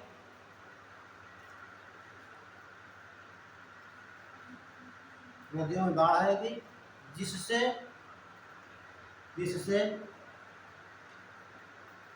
कुछ बस्तियां डूब सकती हैं,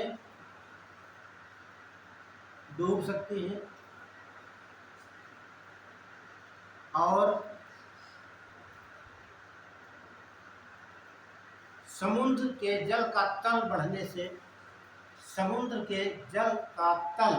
से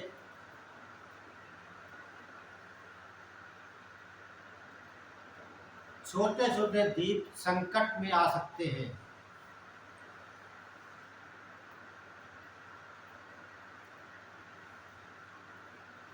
छोटे छोटे द्वीप संकट में आ सकते हैं।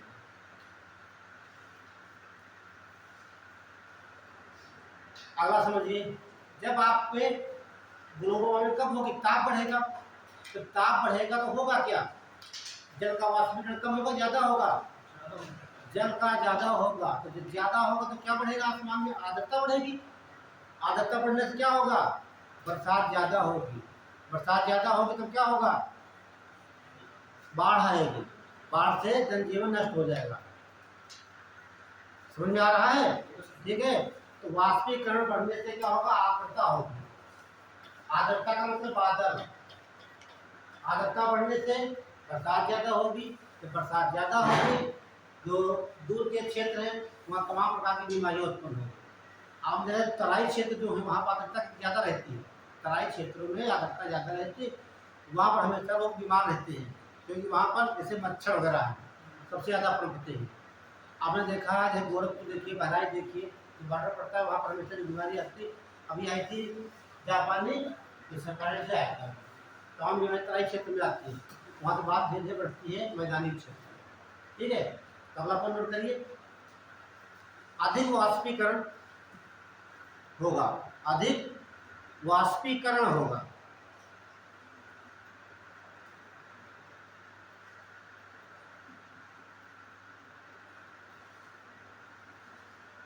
बाकी नहीं लिखना कुछ है।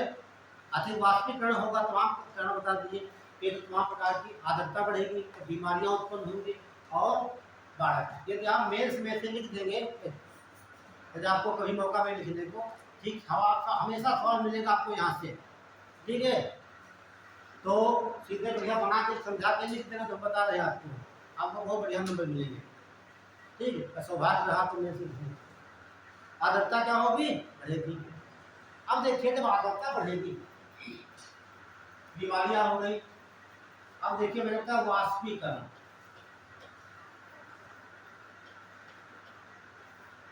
अब ये सवाल पूछा जाए, जैसे यहां देख लीजिए,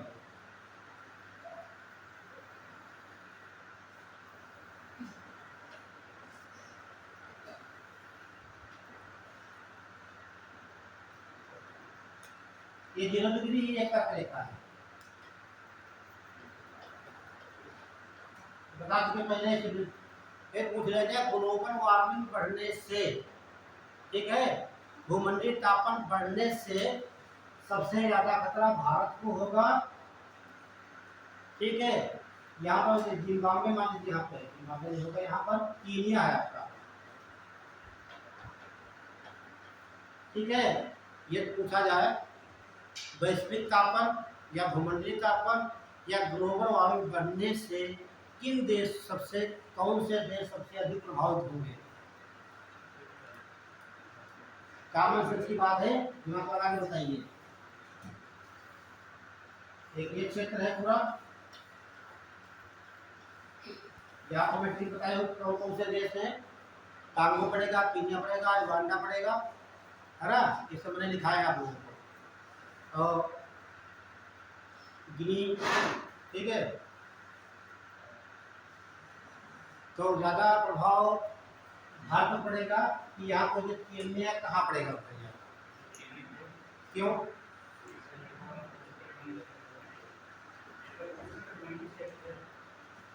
अरे बात तो आपकी सही, लेकिन रीजन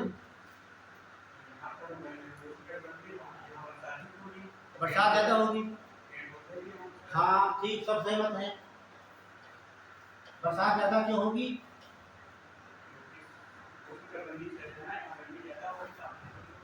तो भी ज्यादा सहमत, लेकिन जो चीज आपसे निकलवाना चाह रहे वो बात निकल के नहीं आ रही है। वेरी गुड, ठीक। यहाँ पर वाष्पीकरण ज्यादा होगा, क्योंकि हम जानते हैं सूर्य की किरणें लंबवत होकर यहाँ पड़ती है और ताप बढ़ रहा है पृथ्वी का, तो ताप बढ़ रहा है, ठीक। तो क्या यहाँ पर क्या होगा? यहाँ पर सबसे ज्यादा वाष्पीकरण होगा। तो ज्यादा वाष्पीकरण होगा, ज्यादा मात्रा बरसात होगी, बाढ़ ज्यादा क्या है यहाँ पर आएगी। तो सबसे कम प्रभाव क्या होंगे? ये देश, ये, क्योंकि यहाँ पर बर्फ है, तो यहाँ पर प्रकाश पड़ेगा तो क्या होगा? रिफ्लेक्ट कर जाएगा, उष्मा नहीं रुकेगी। क्लियर? उष्मा यहाँ पर नहीं रुकेगी। अब यहाँ पर उष्मा रुकने लगी है, कैसे? आपको बताए, ये फ्लाई ऐश का नाम सुना है? पूछा का सब कुछ फ्लाई ऐश का होती है। फ्लाई ऐश इसे उड़ने वाली राख कहा जाता है। ऐसे पूछेगा फ्लाई ऐश के बारे में।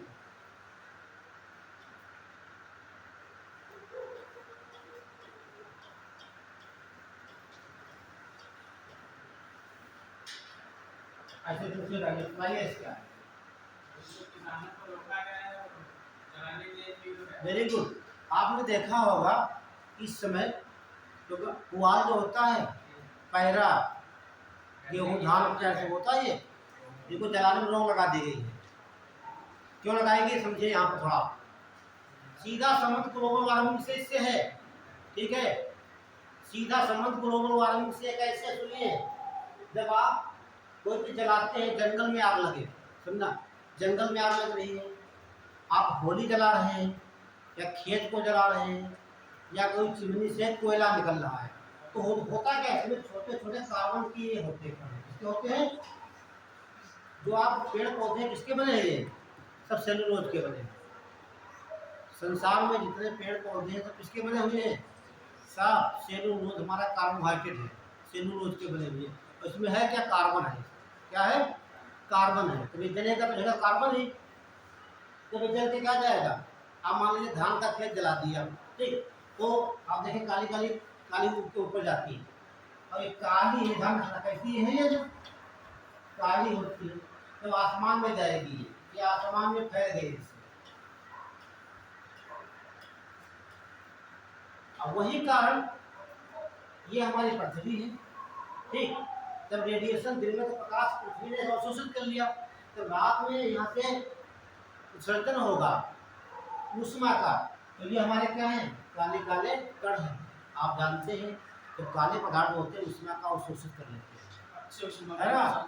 बहुत अवशोषक होते हैं, वो बाहर निकलने में आपने देखा होगा। अक्सर हम लोग जाड़ों में काले कपड़े पहनते हैं या कलरफुल पहनते हैं, गर्मियों में व्हाइट पहनते हैं, क्योंकि प्रकाश बेनिफिट हो जाएगा, ठीक। अब धूप क्या है? ऊष्मा है, आई हवा चपक गई, नहीं जाएगी, गोल दिख रहा। अब काला कपड़ा होगा इसी प्रकार, तो इससे क्या? ये फ्लाई ऐश है। ये फ्लाई ऐश होती क्या है? ये पूछेगा यूपीएससी, ठीक। What is component of fly ash, ठीक है। और जो आप एनटीपीसी देखते हैं, नाम सुना है एनटीपीसी का? नेशनल थर्मल पावर कॉर्पोरेशन, सबसे ज्यादा यहाँ से निकलती है, ठीक, फ्लाई ऐश। सबसे ज्यादा उत्पादन फ्लाई ऐश का यहाँ से होता है। ये राख होती है, ठीक। इसमें एल्युमिनियम सिलिकेट, कैल्शियम ऑक्साइड, ठीक, और सिलिकेट डाइऑक्साइड, कैल्शियम, मैग्नीशियम और आयरन, कॉपर, ये सब इसमें मिले होते हैं। ठीक।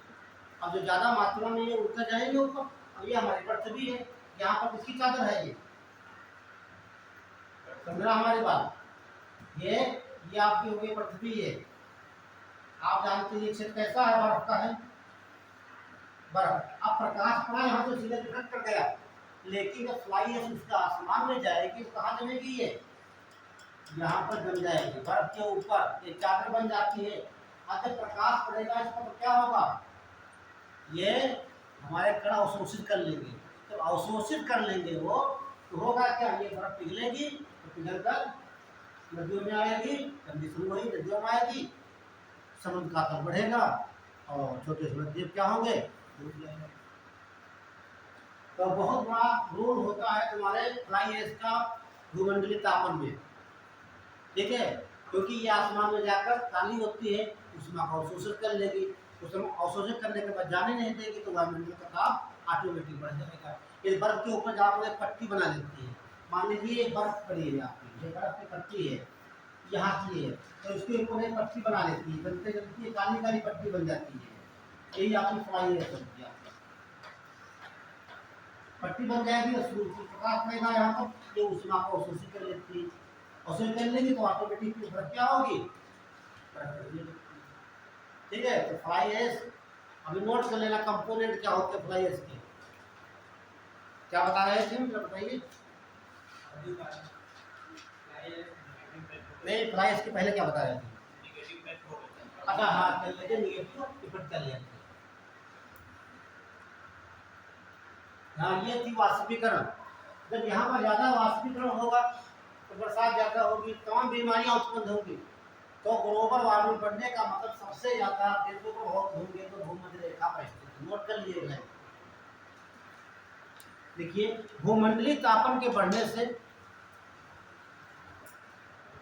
भूमंडलीय तापन के बढ़ने से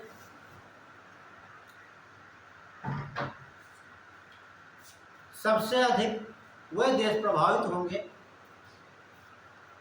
सबसे अधिक वह देश प्रभावित होंगे जो भूमध्य रेखा, जो भूमध्य रेखा, जो भूमध्य रेखा के आसपास है।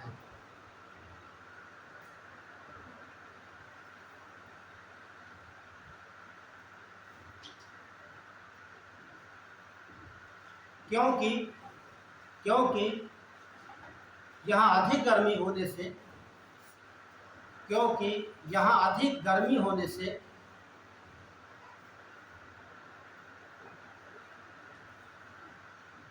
जल का वाष्पीकरण बहुत अधिक होता है। जल का वाष्पीकरण बहुत अधिक होता है।